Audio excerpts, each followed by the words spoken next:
Good day. Today is the second day of the Orthodox Easter. Midnight is a period of particular celebration for Orthodox Christians. Tomorrow is Easter Day, and as I discussed in my brief program notifying people of what I would be doing over the course of the Easter holiday, I will be making my program today, which is this one, but there will be no program from me on Easter Day, unless, of course, something very, very dramatic indeed happens. May I take this opportunity again to wish all Orthodox believers, all Orthodox Christians, at a time when I should say Orthodoxy finds itself under a lot of pressure. Anyway, may I take this opportunity to wish all Orthodox Christians celebrating Easter, as I am and my family is, happy Easter, and Christ is risen, and we will meet again we will go through that holiday and meet again following it. Anyway, let me now turn to the events, and of course I have to cover, in a sense, the events of 2 days, because there were the events that took place on Thursday and Friday that I now need to cover. But I can do so, I think, relatively briefly, at least in terms of what's going on the Ukrainian front lines, because in a sense it is more of the same. We're getting more and more reports now of continuing Russian advances in the Ocheretino, Avdiivka area. I would say, before I proceed to discuss that there has been some controversy about the real extent of Russian advances, given the absence of drone footage from the battlefronts. I would warn against that which lawyers, and by the way some historians, refer to as the practice of unwarranted skepticism. We have actually had a certain amount of video footage from the battlefronts in the Ocheretino area. We've not had anywhere near as much drone footage as we have had from other battlefronts, but there are almost certainly reasons for this, which I'll touch on in a moment. But the fact is that the reports that have been pouring in from the battlefronts, both from Russian and Ukrainian sources, are so consistent, provide us with so much information about what is going on, and corroborate each other so well that it makes no sense, in my opinion, to not to take them seriously. Beyond that, we have had some video footage which does confirm that the information we have been getting is almost certainly true. I spoke in a program I did some days ago about a film that was made presumably by a Russian soldier in Ocheretino.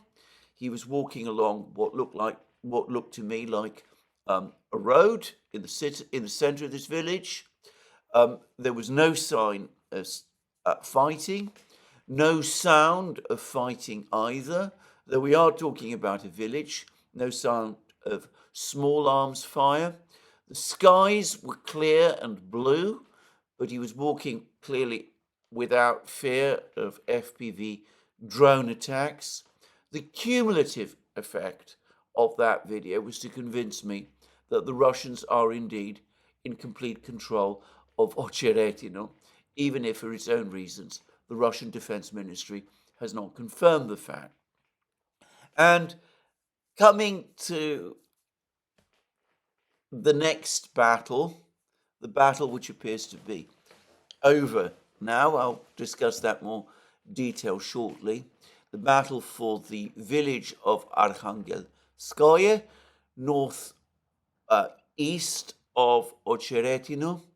Well, we have film of a large number of Ukrainian soldiers fleeing from one of the houses, one of the last buildings at the northwestern point of this village. They're fleeing across a road. At one point, they start being shelled by the Russian artillery. Again, if the Ukrainians are fleeing from those positions, we are at the northernmost, westernmost tip of Arkhangelskoye. We are entitled to think that the Russians have almost certainly gained control of this village also, and I will discuss that further in this program. As I said, there's just too much cumulative information from too many parties to doubt the overall pattern of events. And I would point out that in terms of Ocheretino, Western newspapers, as I've discussed in several videos, have confirmed the fact that this village has fallen under Russian control. So I think that, as I said, we should guard against unwarranted skepticism. Perhaps some of the more extreme claims of Russian advances go beyond the reality. Wishful thinking does play a part in reporting of what goes on in any war, and it's no doubt true that from time to time people hearing that a place is being attacked rush to report it as captured before that has actually happened. But anyway, suffice to say that I think there's just too much information, too much reliable information from reliable sources connected to the people on the front lines for us to doubt what is actually happening in the Ocheretino area. So let's turn to what has actually happened in the Ocheretino area. A couple of days ago, we got news that Keramik and Novokalinovo, had the two villages to the east of Ocheretino, have both been captured by the Russians. We then got reports that the Russians were advancing on the village of Arkhangelskoye from Ocheretino to the south, which is located to the southwest of Arkhangelskoye, and Keramik, which is located to the north, to the southeast of Arkhangelskoye. In other words, an attack on this village from two directions. Then briefly, there were reports that the Russians had entered the village, but that the Ukrainians were counterattacking. And then yesterday, we got reports that the village had been captured by the Russians after that counterattack was repulsed. And that's around the time when we got the video of the Ukrainian soldiers fleeing from the northwestern tip of the village. So all of the information, to my mind, correlates. It looks as if Arkhangelskoye is yet another village to have fallen under Russian control. There are reports, rumors, that the Russians, having captured Arkhangelskoye, are going to push further north. There's another village a little further to the north that they also seem to be heading towards capturing. But anyway, that perhaps is a little ahead of the actual news. We'll wait and see. But Arkhangelskoye has been captured. The Russian area of control around Ocheretino has broadened, and that must, of course, make it more difficult for the Ukrainians to launch a counterattack, any kind of counterattack, towards Ocheretino, which a number of reports suggested they were planning to do. And in fact, that now brings us to the second thing that seems to have happened in this area, because about a day ago, there were reports of multiple FPV drone strikes by Ukrainian troops, apparently by the 47th Mechanized Brigade, this exhausted brigade of elite soldiers which the Ukrainian military uses as its fire brigade but which has suffered enormous losses and enormous losses of equipment. Anyway, there were drone attacks, apparently by the drone operators of this brigade, FPV drone attacks on Russian troops in the two recently captured villages of Novobakhmutovka and Solovyovo, and it looked as if the 47th Mechanized Brigade, or what's left of it, was preparing for a counterattack, which would make sense if such a counterattack could indeed be sustained on this, for the Ukrainians, extremely difficult battlefront. Anyway, we haven't heard much news about a counterattack by the 47th Mechanized Brigade, except the drone footage has now appeared, which shows the Russians carrying out an artillery strike to destroying another abandoned US M1 Abrams tank.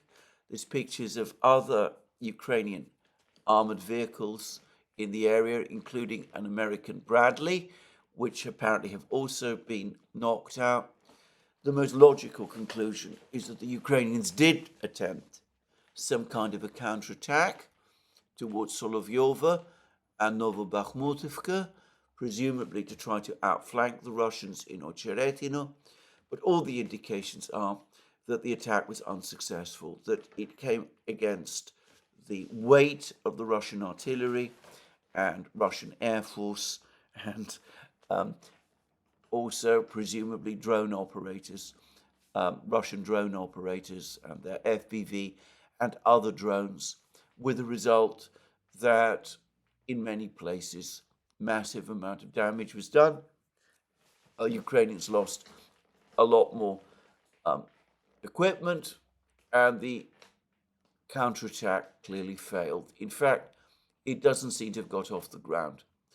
There is some enigma about the Abrams.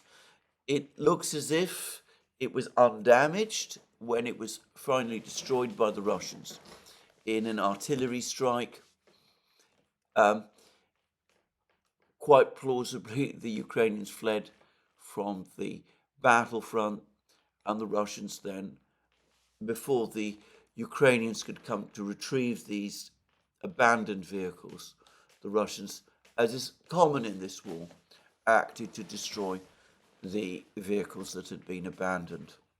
So that is, by the way, by my rough count, the 6th Abrams to have been destroyed in the fighting in Ukraine. There were reports some days ago that the Abrams had been withdrawn from the battlefronts. The 47th Mechanized Brigade, despite reports that it too is going to be withdrawn, is still obviously in the area. It appears to have tried this last desperate attempt at a counterattack. Its tanks are Abrams tanks. If it had transferred those tanks to the rear, then the entire brigade would be without tanks, which is, of course, impossible for an armored, heavily mechanized armored unit. So they still got their Abrams tanks. They tried to counterattack. Their counterattack was unsuccessful. Now, there's also been much reporting from other areas in the Avdiivka area. There's been reports that the Russians have gained significant amount of territory south of Pervomaisky, which is at the right other end of the front lines here. These reports appear to be confirmed by both the Ukrainians and the Russians. It looks as if the Russians are now working towards encircling the village of Netailevo to the southwest of Avdiivka, and there are lots of reports that other villages, Umansky, Yasnobrodovka, are under extreme pressure. But I don't have a huge amount of information about what's going on there. The Russians clearly have made a decision to hold back as much information about the fighting in Avdiivka as they can, which is why the Russian Defense Ministry is not releasing drone footage and is slow in reporting captures of villages. But overall, the situation is clear. The Russians have broken through. They're enlarging the area that they control. They're widening the gap, and they're positioning themselves for further advances, with some reports that they have now entered the village of Novo-Alexandrovka to the west of Ocheretino, and that there is now fighting going on also inside that village too. The fall of that village, virtually everybody agrees, would be a disaster for Ukraine. Now that's one major battle that is underway. There is a lot of fighting elsewhere taking place, and we now have more reports that the Russians are now taking more intense action, tightening their grip around Chasov Yar. And again, I don't find it entirely easy to understand exactly what is taking place in the fighting in Chasov Yar. But I get the impression that the Russians may have advanced into the northern parts of Chasov Yar. There were reports earlier that they had advanced into the same area and then that they had withdrawn. But it looks this time as if they're coming back to stay. I'm not sure whether this is an area to the west of the canal. I assume it is. If that is correct, then the Russians have crossed the canal, but I've not heard any reports to that effect. So you must take all of that with a heavy dose of skepticism, because I'm not absolutely sure. But it looks as if, at least for the area of the micro-district itself has now been taken in tight encirclement.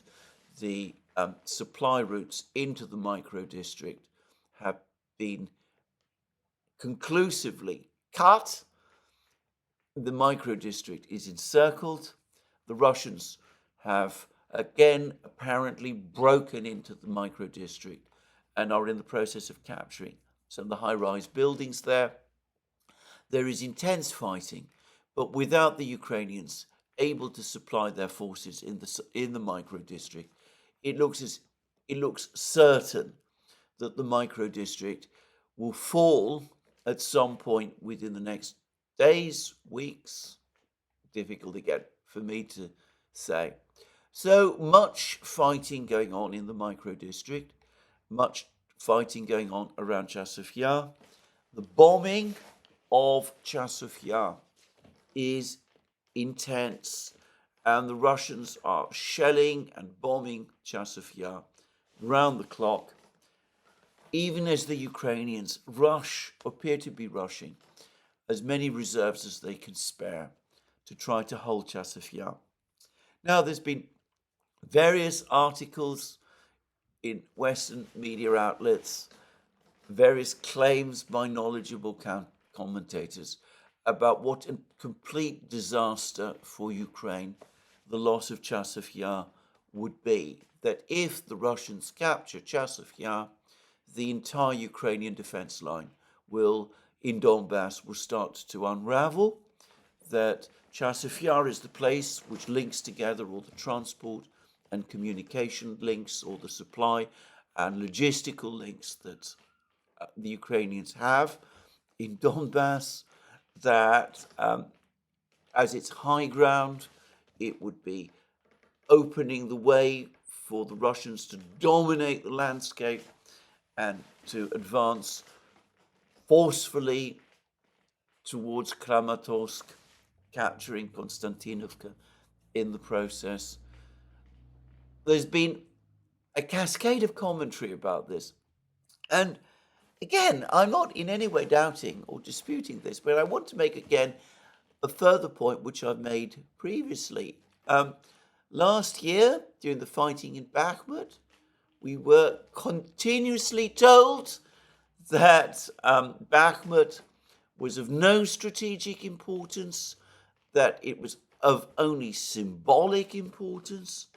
We were reading in article after article appearing in the US media that the US was baffled by Zelensky's and Zelensky's obsession with Bakhmut and the defense of Bakhmut, that the United States and Britain were becoming frustrated that the Ukrainians were committing so many troops, firstly to defending Bakhmut and then to trying to recapture Bakhmut, and that the result was that the southern advance, the great counteroffensive that Ukraine was to launch towards the Sea of Azov from the Zaporozhye region, that had been weakened because valuable men and supplies had been wasted in first defending and then trying to recapture Bakhmut.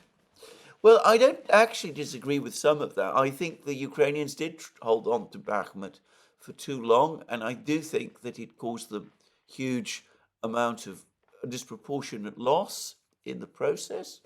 I don't think that there is ever any point in defending positions which cannot be defended unless there is a major strategic logic in doing that.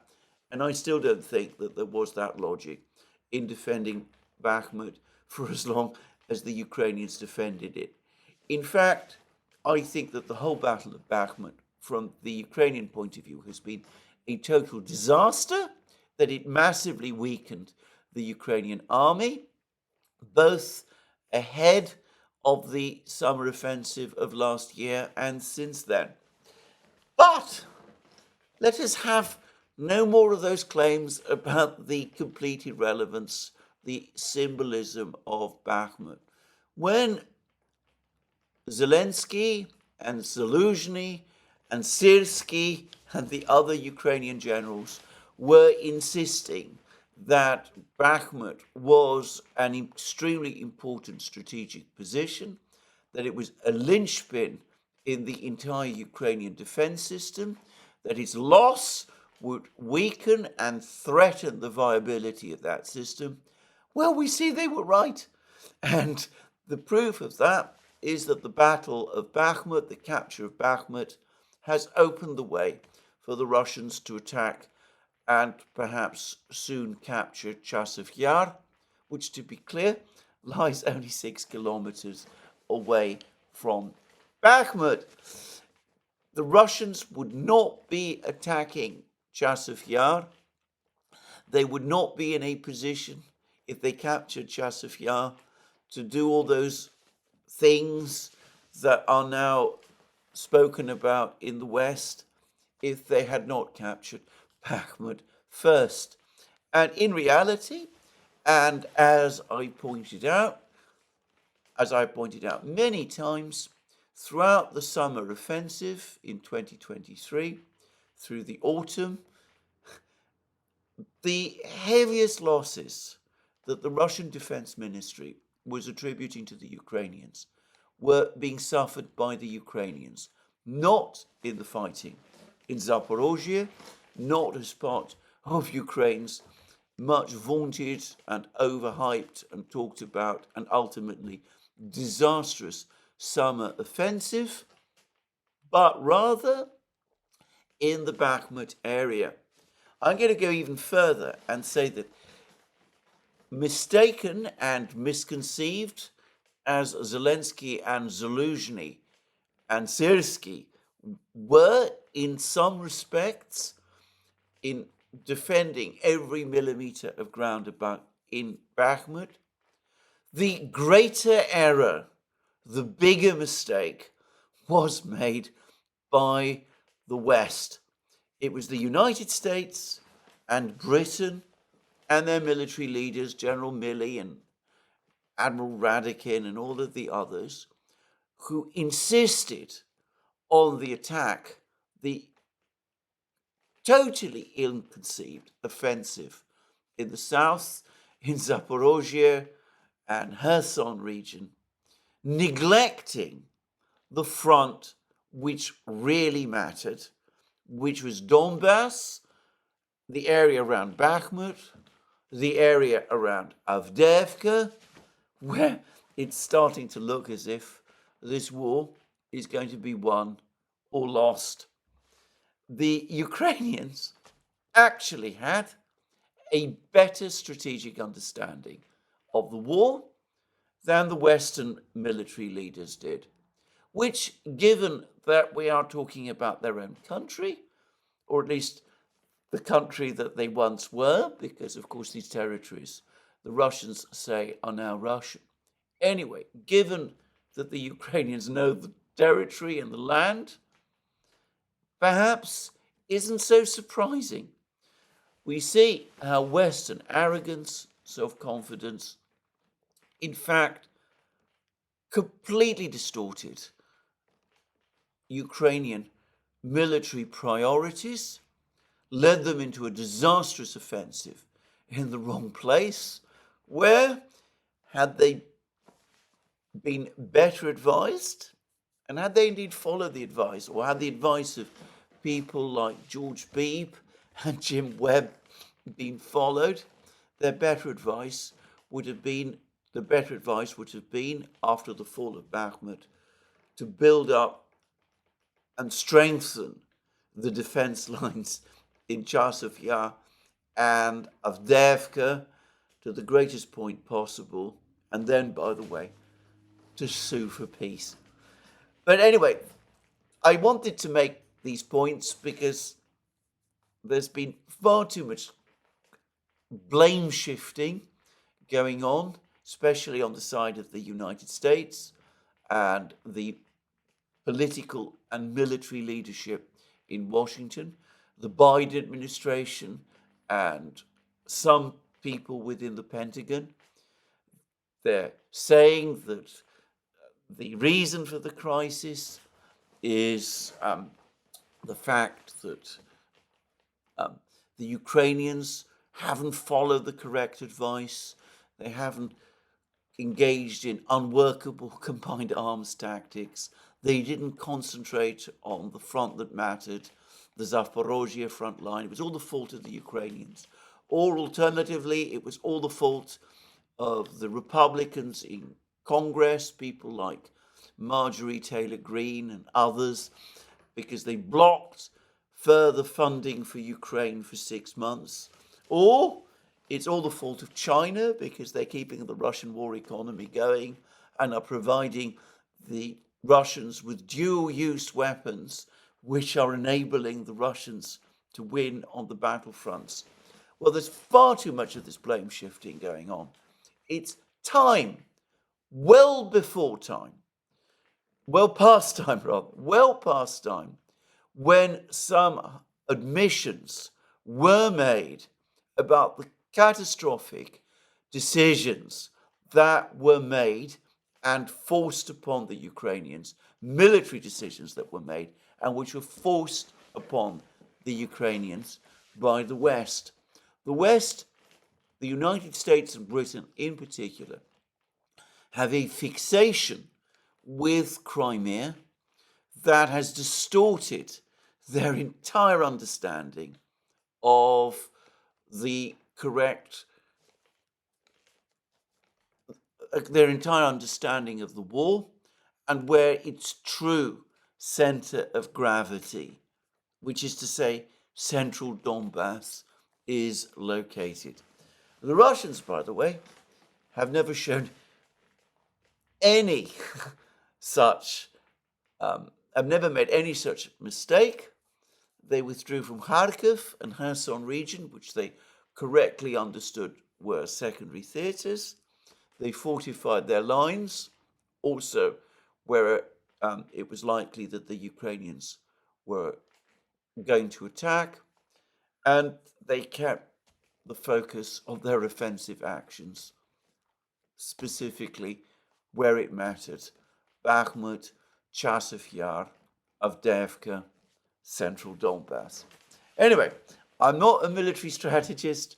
I've no background in military affairs. But it is obvious to me that this is so. And if you want confirmation of that, just look at what Western commentators are saying now. Anyway, that's the situation in Chasov Yar and in the Ocheretino Avdiivka area, the two most crucial parts of the battlefront. The Russians enlarging their area of control around Ocheretino, the Ukrainians clearly facing a major military crisis there, and the Russians now perhaps working towards capturing the micro-district, perhaps crossing the canal, launching their offensive to capture Chasov Yar, with all the disastrous consequences that that will bring in its wake. So that's the key part of the battlefronts. Important things are happening in other places. It does increasingly seem to me as if Rabotino, in this sideshow area in Zaporozhye, probably has been captured or mostly captured by the Russians. I don't consider this an important place. For the moment, I doubt that the Russians plan any great offensive there. They have apparently captured a significant part of the village of Orozhaine in the Vremivka salient area, and there's some reports that they are preparing also to advance on Staromayorsk. These are these two villages that the Ukrainians captured, again, in this area way back in the summer. And I can remember that when that happened, there was a huge round of applause on the part of all sorts of people. And absurdly, it was supposed to open the way for a Ukrainian advance on the city of Mariupol, which the Russians are busy rebuilding. Incidentally, in this very same area, it's likely that the Ukrainian positions are going to become even more precarious because the Russians have now opened a railway line from Mariupol to Volnovakha, a small town fairly close to the Vremivka salient area. We've had pictures of a train trundling along this railway line from Mariupol. The point to understand is that the Vremivka salient area has always been an area which is difficult to keep supplied because the logistics situation around there is so poor. The communications links, rather, are so poor. Now the Russians have built the railway so they can send troop trains and supply trains from Mariupol, which is well connected to the Russian railway system, to Volnovakha, and they can keep their troops in the Vremivka salient area, heavily supplied with equipment and ammunition if they need to, and if they plan a further advance in this area as well, which maybe they do. And there's lots of reports now about the Russians also advancing from Novomikhailivka and preparing to capture. There were some claims a couple of days ago that they had captured, but it's clearly that those reports were premature. Anyway, preparing to capture the village, the very small village of Paraskovievka, and proceeding to attack and capture the further village of Konstantinovka, in effect cutting most of the supply lines to the fortified town of Vuhledar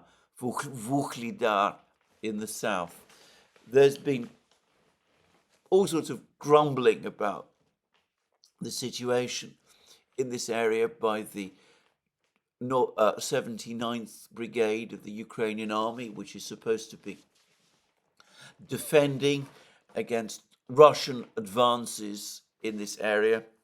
They are basically saying that they've been all but abandoned by the Ukrainian command as the overwhelming focus is on the fighting around Ocheretino and Avdiivka, and around Chasov Yar, and that they're not really able, therefore, to resist successfully the further Russian advances.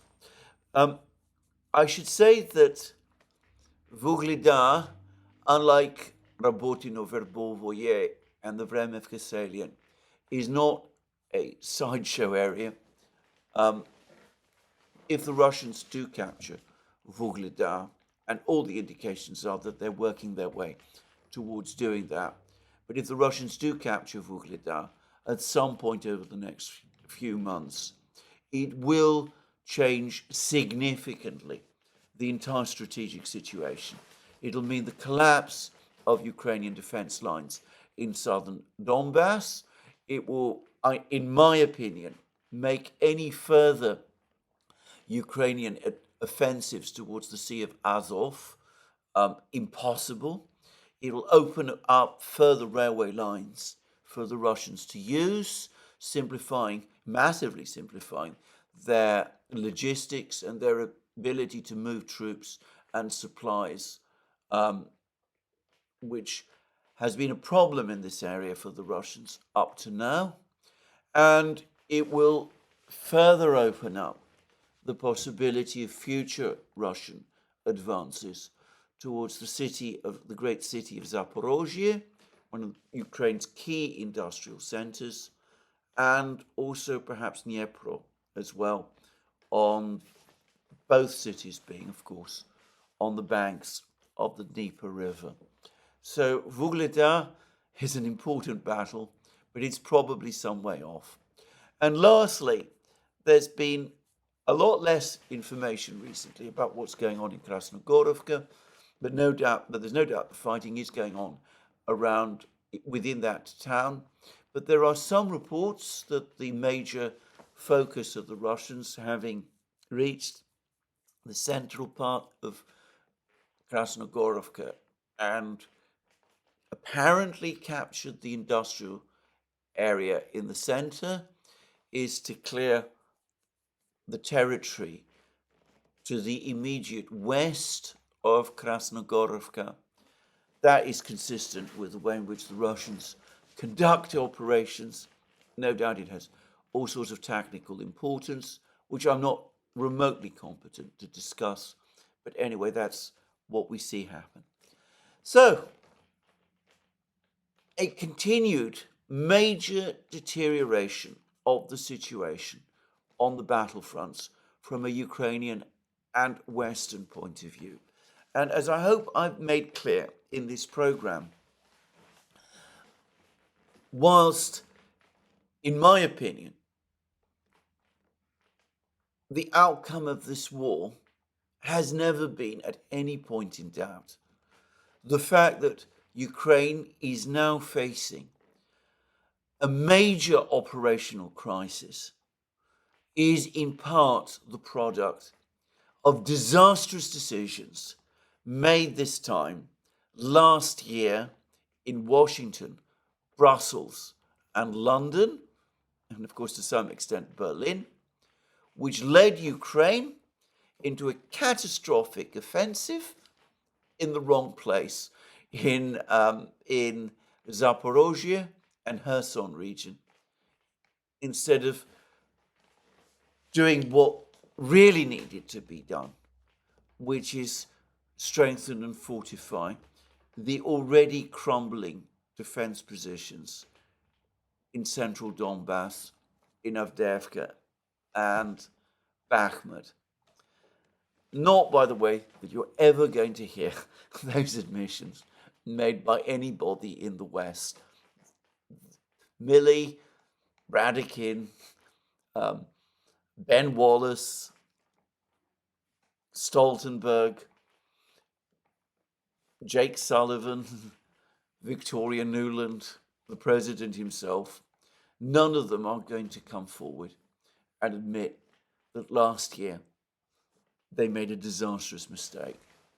Anyway, all of this, as I said, tells us what's going on the battlefronts, but we've also had some very interesting news coming from Moscow, from the Russian Defense Ministry specifically, and it relates to a meeting held yesterday by Shoigu. It's not quite clear where, but anyway, it was a teleconference, we're told, with the leadership of the Russian armed forces. Rather a mysterious formulation, actually. And one wonders exactly what this conference was about and how it was held. But anyway, Shoigu discusses all kinds of things over the course of this meeting, including the celebrations of the Victory Day parade on the 9th of May. But of course, he starts with a discussion of the state of the special military operation. And I'm going to read what the official transcript provided by the Russian Defense Ministry of what he said. And this is what the transcript says. He said, "I would like to start with the situation in the special military operation zone. The Russian group of forces continue to force the enemy's strongholds system on the line of contact. Ukrainian units are trying to gain access to certain lines, but they are forced to abandon their position and retreat under our onslaught.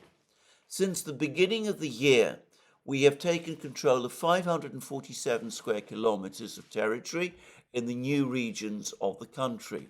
Over the past 2 weeks, the Russian armed forces have liberated Novobakhmutovka, Semenyovka, and Berdychi. The United States and its allies are demanding that Ukraine prevent a breakdown in defense and stop the Russian offensive at all cost. As a result, the enemy's daily losses increased to thousands of troops in April. In fact, the Russian Defense Ministry has now told us that the total number of troops lost in April was 29,000. That's their estimate of the dead and wounded that Ukraine suffered over the course of April. I believe that is a record for this year, but I'm not absolutely sure. So you can go back and look at what they've said in the past and verify it for yourself. Anyway, he goes on to say, Shoigu goes on to say, so far this year in total, the enemy's losses have amounted to more than 111,000 people. It's again important to stress that this is dead and severely wounded, not dead, as some people still seem to believe. 211,000 units of weapons and military hardware. The Kiev regime is intensifying its mobilization efforts to replenish military personnel. Ukrainians who do not want to fight are forcibly sent to the front line. In fact, they are sent to the slaughter. And then he goes on to say that such inhuman treatment towards its population demonstrates the desire of the Ukrainian authorities to curry favor with the Western masters so that they can continue to provide financial and military assistance to them. The Russian armed forces will continue to liberate the Russian territories from, well, he now refers again to the ideology of the 1930s. Well, let's just unpack this because actually it's very interesting. Let's go firstly to the first two paragraphs. The Russian groups of forces continue to force the enemy's strongholds systems on the line of contact. Ukrainian units are trying to gain access to certain lines, but they are forced to abandon their positions and retreat under our onslaught. I think this is somewhat muddled, probably because the translation is partly a machine translation, but it's fairly clear what he's saying. He says that the Ukrainians have been trying to put together fresh defense lines as each defense line falls, but to no avail. As soon as a new defense line is improvised, the Russians successfully storm it. And in fact, we're now getting lots of reports from Ukrainian sources that there are no defense lines to speak of, no fortified lines to speak of in the Ocheretino-Avdiivka area. And we're even getting further reports from other places where attempts to create defense lines by the Ukrainians have been taking place. In the Kharkiv area, for example, there are complaints apparently by Ukrainian soldiers on their Telegram channels and Twitter channels that they cannot complete the work on these fortifications, that as soon as they start, bombing by the Russians begins, the fortified lines are destroyed.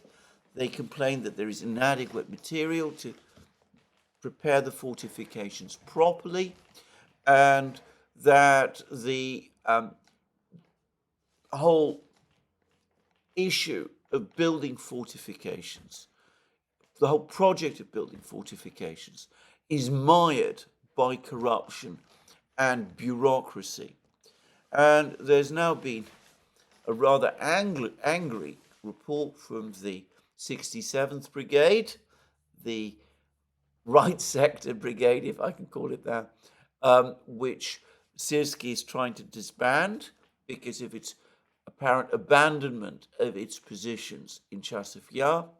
Anyway, the 67th Brigade is apparently complaining that when they were ordered to hold fortified lines east of Chasov Yar, they found that the fortified lines that they were supposed to hold did not exist. There were just a few holes dug in the sandy soil. There were no connecting trenches, no proper fortifications.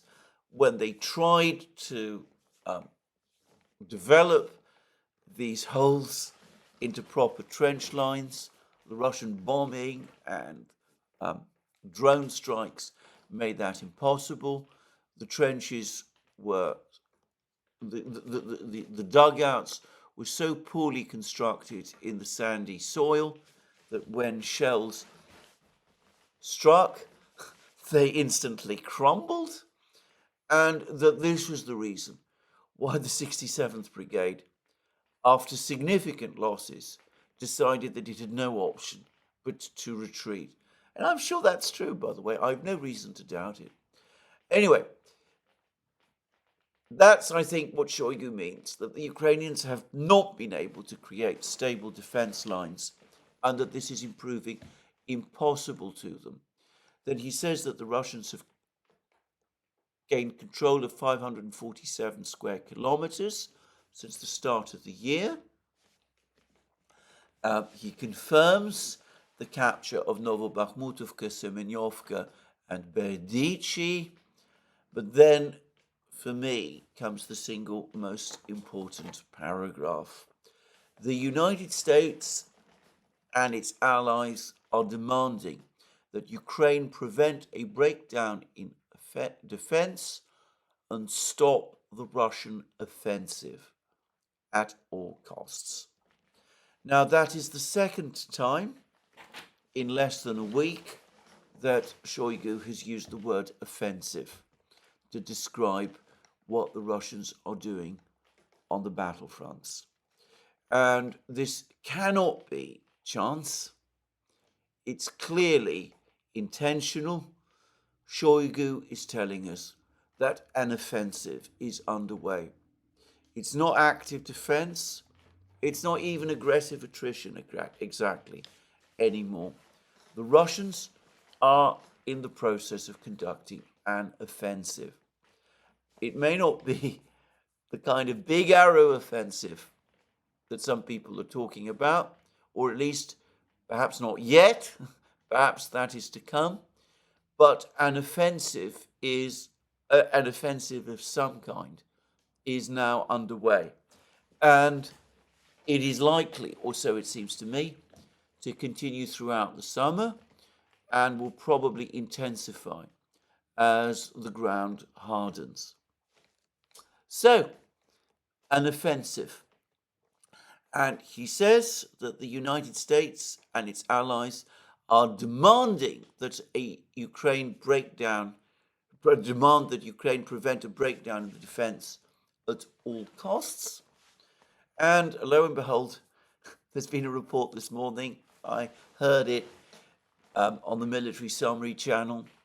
Again, I haven't seen the actual report myself, but there's a report this morning that Zelensky has apparently called together the entire general staff and has told them that the Ukrainian military must hold its positions at all costs, that there must be no further withdrawals, not a step back, all of that. They must try to hold back the Russian, this Russian avalanche that is heading towards them, though it remains very unclear with what exactly. Anyway, a number of things we can now further talk about. Firstly, there's been an astonishing article in the Wall Street Journal which says that for the President of the United States, for Biden personally, China has crossed a red line. They've crossed that red line apparently by supplying dual-use equipment, machine tools, chips, nitrocellulose to the Russians. There's been the first sanctions from the United States against two Chinese industrial entities in the industrial city of Wuhan, based on their supplies of nitrocellulose to the Russians. As I said, the idea that the Russians cannot produce nitrocellulose themselves is fantastic, but anyway, there it is. So we're told that President Biden is furious with the Chinese because they have crossed his red line. Well, I find that most astonishing. This is a president who has crossed every red line up to this time that he has seen. He's crossed his own red lines. He said that he wouldn't provide heavy weapons to the Ukrainians. He has, up to and including heavy artillery, HIMARS missiles, ATACMS missiles, tanks, F-16 fighter jets. He's always said that he wouldn't do that, and he always ends up doing it. So he's crossed his own red lines there. He's crossed Russia's red lines repeatedly. In fact, his officials have bragged about the fact that he doesn't recognize Russian red lines. Some of these red lines, by the way, do not exist. I always continue to read with astonishment. People say that the Russians have said that the supply of this weapon system or that weapon system to Ukraine would for them cross a red line. I follow closely what the Russians say, and I have never seen any such claim, any such statement ever made by the Russians about any conventional weapon system. They've not said that about artillery or tanks or long-range missiles or even fighter jets. They have made clear that deployment of nuclear weapons to Ukraine would be a red line. And they've also said that Ukraine's entry into NATO is also a red line. In fact, they've been saying that for years. Bill Burns, the former ambassador to Russia, who is currently the director of the CIA, informed Washington of this way back in 2008 and apparently even before. The Russians also said that any attack on Donbass would for them be a red line. Now, two of those red lines the West has crossed. One is that there were, despite the denials, significant Ukrainian artillery strikes on Donbass in February 2022, and there was good reason to think then that an attack on Donbass by Ukraine would happen. I appreciate that that is disputed, but the evidence is there, and it's understandable that the Russians would have come to that conclusion, and the Western powers took no real effort to persuade them otherwise or to convince them otherwise. So that was a red line. The refusal by the United States and the Western powers to make any concession at all upon Ukraine's supposed right to join NATO, that also crossed a Russian red line. Yep, the president, his administration, risked a war, which is what we now have, by crossing those red lines. The Russians saw these as crossing their red lines, and as Putin has pointed out, by the way, they responded accordingly. That's why we have the special military operation. We have the Chinese talking to the United States about red lines.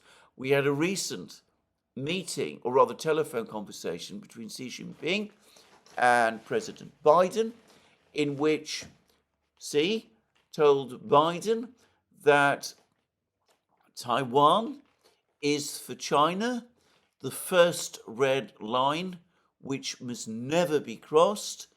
If it ever is, China will not sit on its hands. But the United States has again told us that it doesn't recognize any Chinese red lines in the South China Sea, in the Pacific region, over Taiwan. It pretends that it adheres to the one China policy, even as it constantly takes steps which, to the Chinese at least, show otherwise.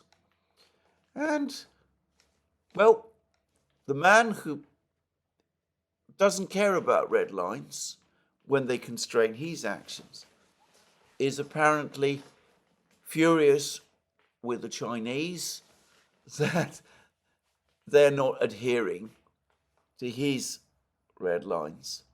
Now, I think a number of points need to be made here.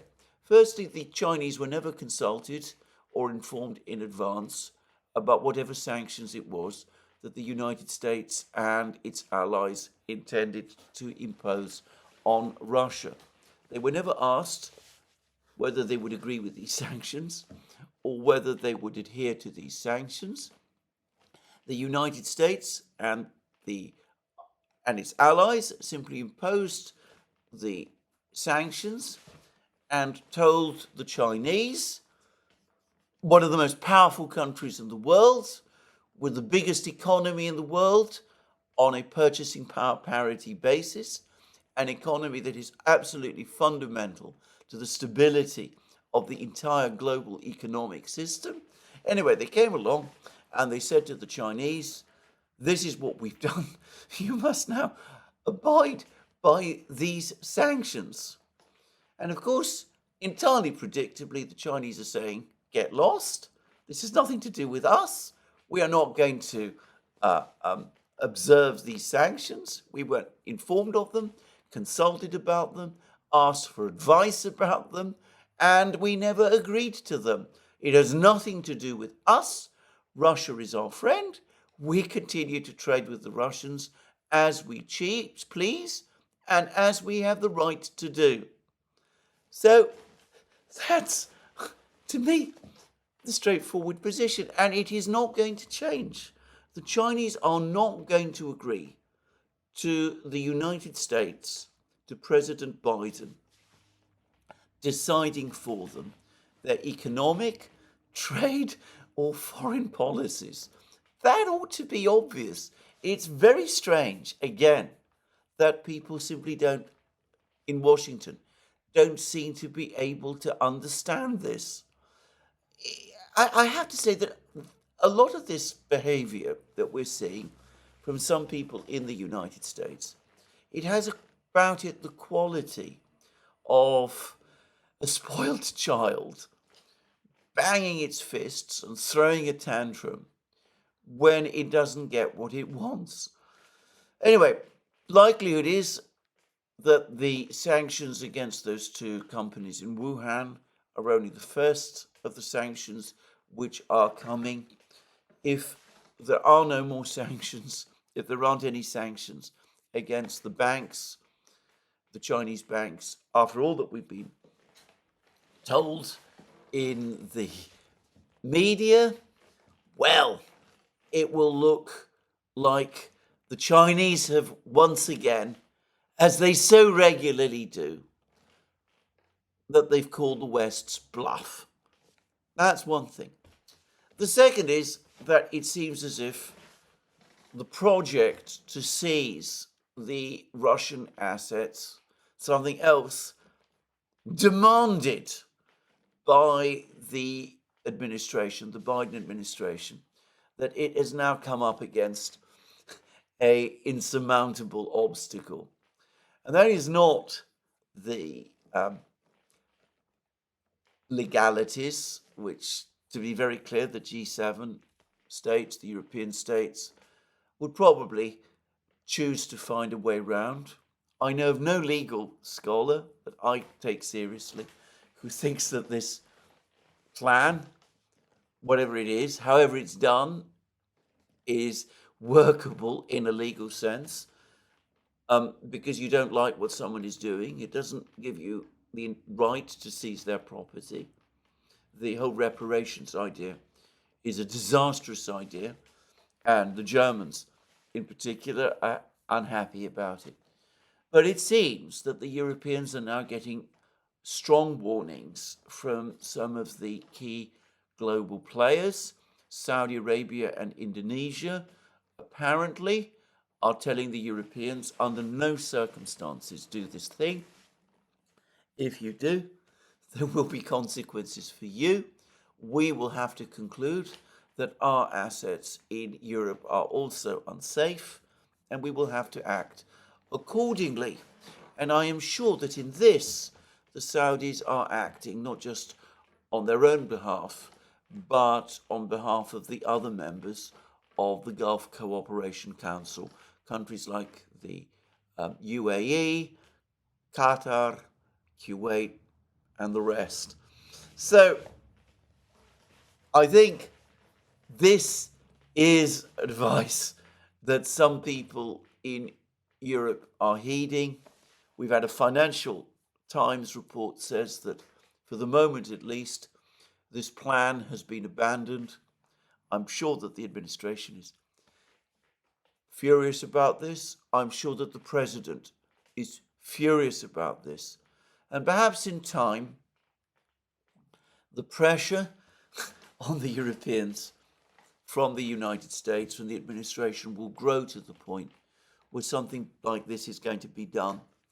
But for the moment at least, it looks as if this opposition has been enough to bury the plan, at least for the moment, of seizing all of the Russian assets.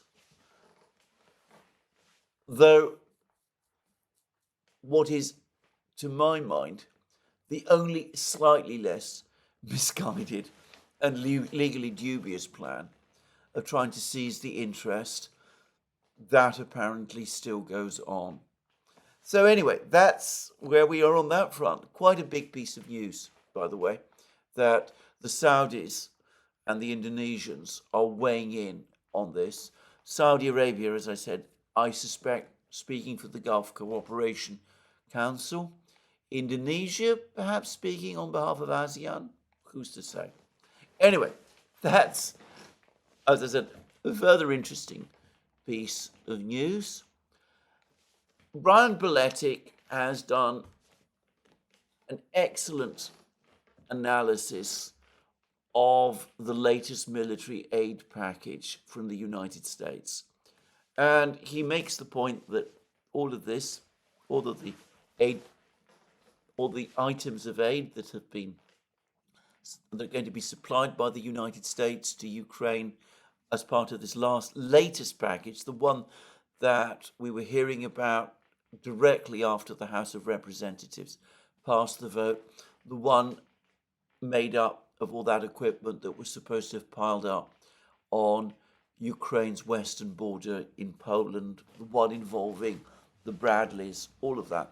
Anyway, he goes through the Pentagon announcement and he takes it apart. And he makes the point that in no case are any actual quantities of weapons specified.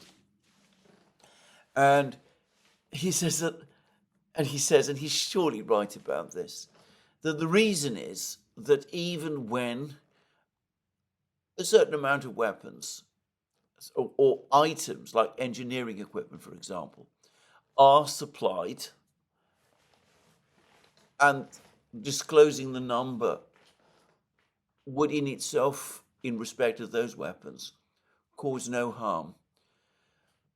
Providing information about the supply of any one type of system would highlight the fact that information about the supply of other systems is not being provided, and that in turn almost certainly means that the numbers of systems and weapons actually supplied through this package in terms of individual items is quite small. Now, we have reason to believe that 12 Bradleys have been supplied to Ukraine, specifically to the 47th Mechanized Brigade. As I said, some of them look like they've already been destroyed, turning up as they did in their desert camouflage. Astonishing that no attempt was made to change that. And it suggests that these Bradleys were taken out of the warehouses in the Middle East, perhaps, in a great hurry, and rushed to the Polish border as soon as it became clear that Speaker Johnson was changing his position and that the House of Representatives was likely to pass the vote. Anyway, I have some observations of my own to make, though I want to make it clear that they stem entirely from what Brian Boletic said. There's references, for example, to the United States providing more Javelin and Stinger systems. Now, the Javelins apparently have not performed especially well on the Ukrainian battlefronts, but one can see that they might have some use on the battlefronts, particularly in street fighting. They're anti-tank and anti-armor systems. They are expensive. The United States is apparently producing around 2,000 of those a year. That may sound like a lot. I suspect in practice it's not. But anyway, they would make some sense. But what is the point of talking about Stinger missiles? Firstly, as Brian Boletic said, these are not in production. Production is not likely to restart until 2026, 2027 at the earliest. So these are presumably old Stinger missiles taken out of the very depleted stocks that the United States still has of these missiles and given to the Ukrainians. Now, the Stingers are man-pads. Everything we're hearing about the battlefronts is about Russian aircraft dropping fab bombs from long standoff ranges, tens of kilometers away from very high altitudes. It's hardly realistic that Stingers would be able to, the Stingers would not be able to attack and intercept these aircraft. I mean, they're well beyond their range. They could be used against drones, but the Russians have tens of thousands of drones, most of them suicide drones of one sort or another. Again, it makes no sense to use expensive Stinger missiles to shoot down relatively cheap, in fact very cheap, suicide drones produced in their tens of thousands. This makes no logistical sense at all. The Russians have from time to time deployed helicopter gunships. They're Kamov 52 and Mi-28 helicopter gunships. But these two also increasingly are operating from long ranges, from standoff ranges. For those who are interested in this sort of thing, they seem to be using a system called the Lemur, which is a long-range missile. Again, that would appear to put the helicopters out of the range of the Stingers. So what exactly is the logic of supplying the Stingers precisely? The 12 Bradleys doesn't seem to make a huge amount of sense. Some of the engineering equipment that to provide obstacle clearance, that would make sense in advance of an offensive, but Ukraine isn't on the offensive, it is retreating. So what exactly is the purpose of some of this equipment that the United States is supplying? Well, I'm going to make a guess, actually, that is that somebody, once it became clear that the House was going to vote for this appropriation, decided that a package had to be put together fast. They went through what was left in the inventories. They cobbled it all together. They came up with this lengthy, but when you pick it apart, somewhat unimpressive list, and put it out there in the media and arranged for all those pictures of the Bradleys on the Polish border to be displayed. And in effect, a lot of this is just, again, another PR exercise. Now, I don't know at what level this was done. It might have been that this was done on the part of some of the people in the Pentagon. Maybe it was partly intended, and I say this to impress some of the civilian officials in the administration itself, to show them that actually the Pentagon is doing everything it can and more than enough to stabilize the situation on the battlefronts, even as it's widely understood, probably within the Pentagon, that this is impossible. Just a guess. But anyway, one way or the other, the closer you look at this package, the more vague and difficult to understand it is. And I say that because I'm also having some problems understanding some of the claims being made about the ATACMS system. The United States, Under Secretary Bush at the Defense Department, a person who strikes me, by the way, as a very competent and hardworking official. Anyway, he has made some really strange claims, which, again, I don't completely understand, because he said that some of the problems with the ATACMS missiles, supplying the ATACMS missiles in the past, have been resolved.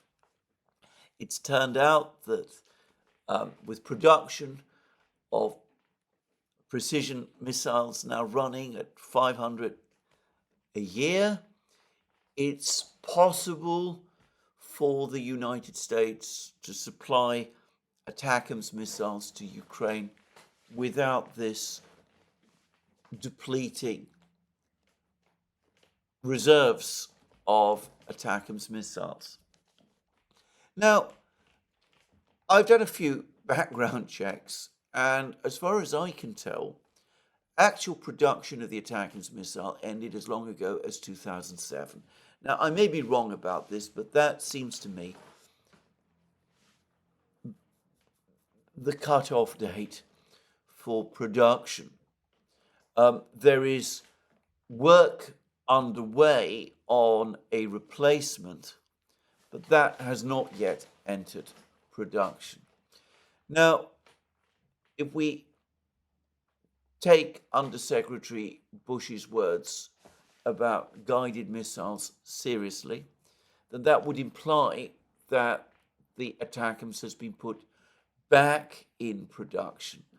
Well, that's possible, but we've seen, for example, with the Stinger missile, that putting back in production a system that has been long out of production is extremely complicated and difficult and can take some time.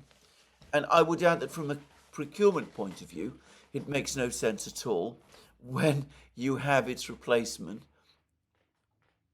in the process of development. So where does this figure of 500 come from? Is Undersecretary Bush referring to Patriot missile interceptors? They are being produced at around 500 a year, but these are air defense missiles.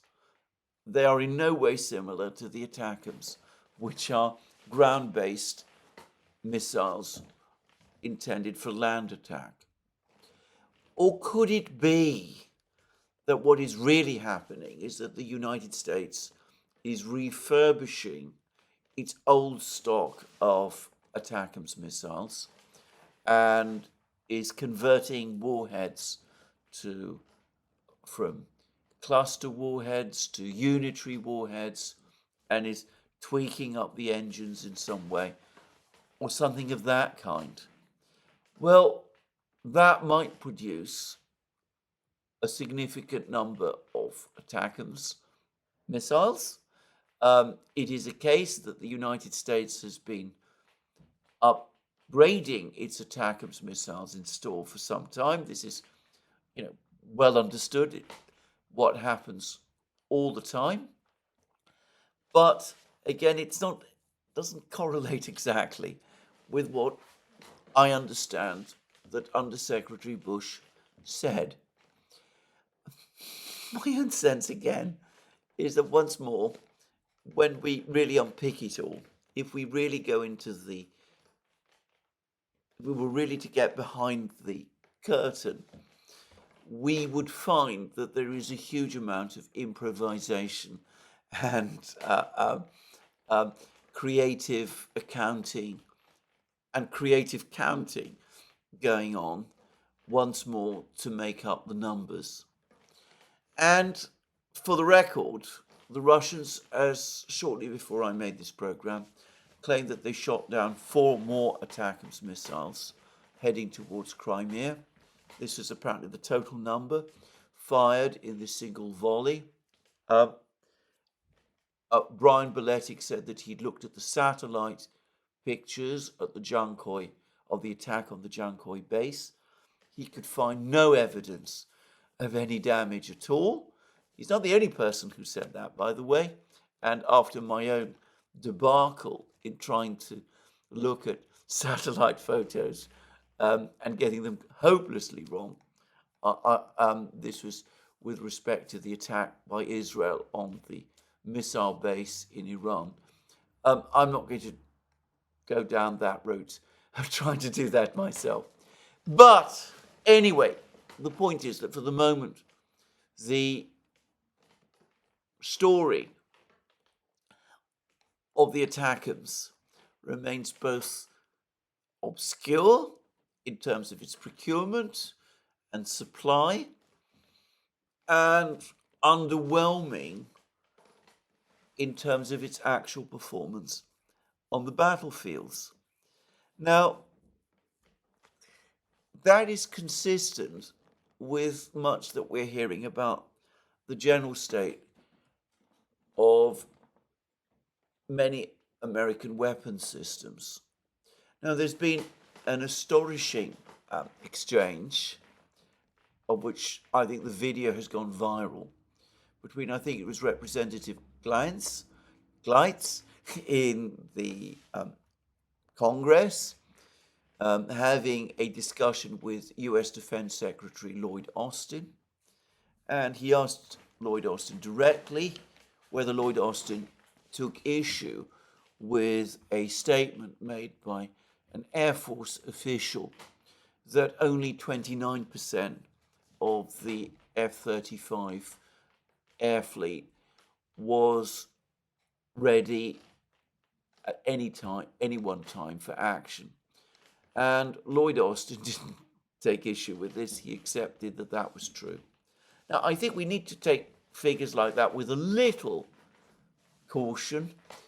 If the United States found itself in a combat situation, no doubt steps would be taken to improve the availability rate of the F-35s. But again, everything that I've heard about this aircraft suggests very heavy maintenance, difficult system to keep operating. And in truth, I think the Russians would probably find a figure of just 29% for the availability of aircraft, even in peacetime, somewhat unimpressive. Just saying. Anyway, there we are.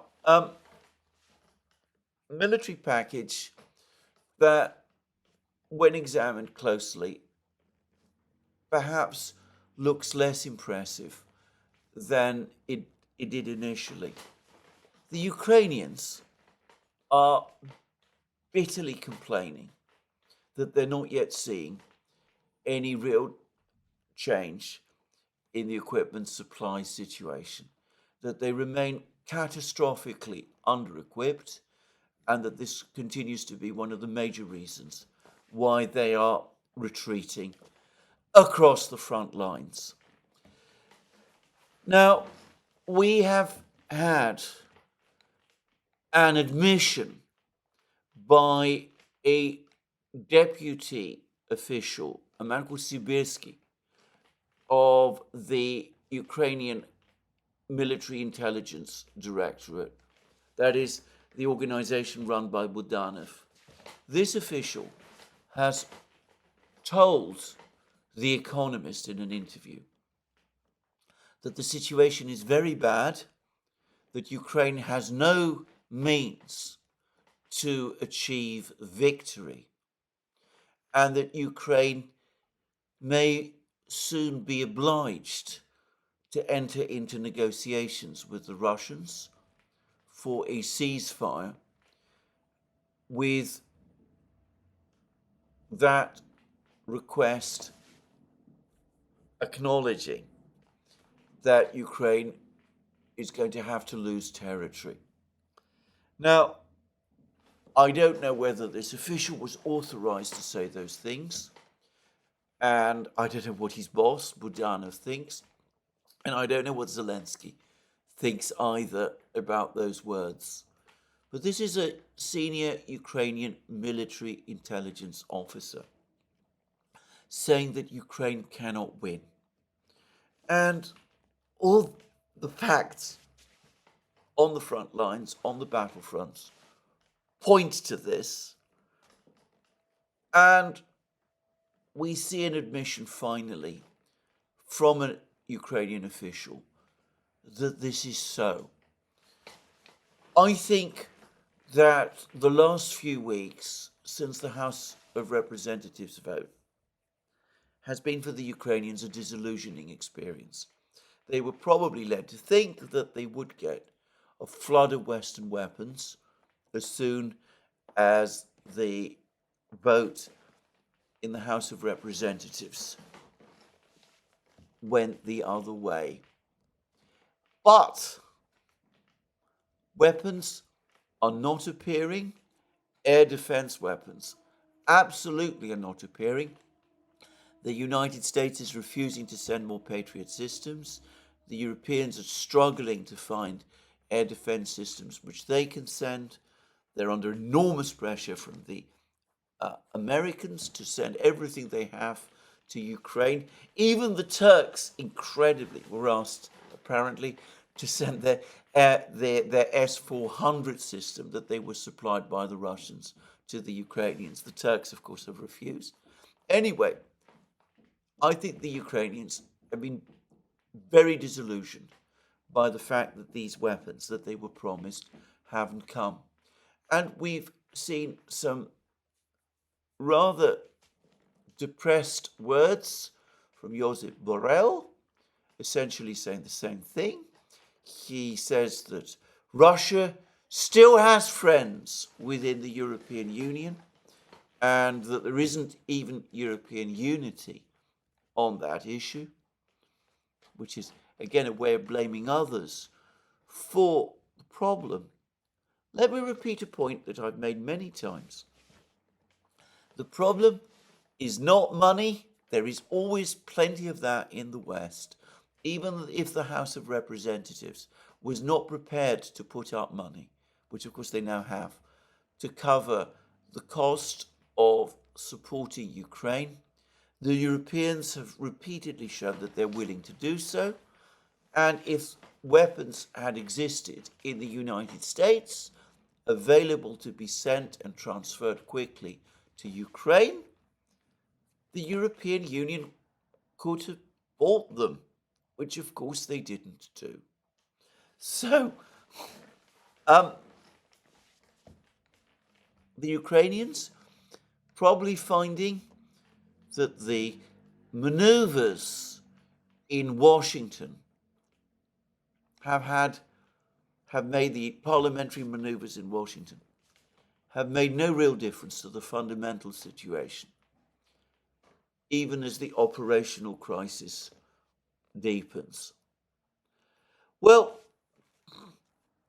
I've quoted in the past, many others have done so as well now. Colonel Douglas Macgregor does so regularly.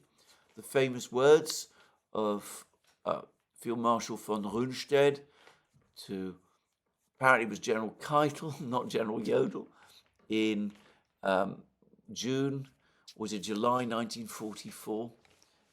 Keitel asking Rundstedt, what should they do? What should the Germans do in light of the Allied breakthrough in Normandy? And Rundstedt supposedly replying, make peace, you idiot. What else can you do? Well, given all this, what else realistically can the West do? Apparently, there has again been renewed signals to the Russians that the West would not be entirely averse to some kind of discussions with them. Some suggestions that the conference in Switzerland might be used to do that. If that's all right, by the way, Macron's latest words about sending troops to Ukraine might be intended as leverage to try to get the Russians to negotiate. The Russians are in no mood to make the kind of substantive concessions that would get the West out of trouble. And I think this needs to be properly understood. Now, the latest word is that the president is now thinking of focusing more on domestic issues in advance of the election in November and focusing less on Ukraine. I don't think he can afford that luxury. If there's a military collapse in Ukraine, he should be clear that the responsibility and the attention will focus back on him and on the decisions that he takes. It's desperately late in the day now, but I think what the president should do is follow the example of his predecessor, Lyndon Johnson, focus on getting serious negotiations with the Russians started, and abandon his efforts to be re-elected in November. He should agree to make place for someone else who it might be possible to agree and get the Democratic Party behind at the forthcoming Chicago Convention. Will the president do that? Of course not. But again, as I always do, I do want to point out that alternatives exist. It's a mistake to think that those alternatives are not there. Those alternatives exist. The president could do what I've just suggested. It would be in the interests of the United States if he did. That's where I end my program today. More from me soon. Let me remind you again that you can find all our programs on our various platforms, Locals, Rumble and X. You can also support our work via Patreon and Subscribestar. Links under this video. Don't forget to check out our shop and get yourself the amazing things that you will find there. Our magic mugs, our hats, our hoodies, our t-shirts, our sweatshirts, all those great things. And last but not least, if you like this video, please remember to tick the like button and to check your subscription to this channel. Thank you again. More from me on Monday. Have a good Easter and speak to you again then.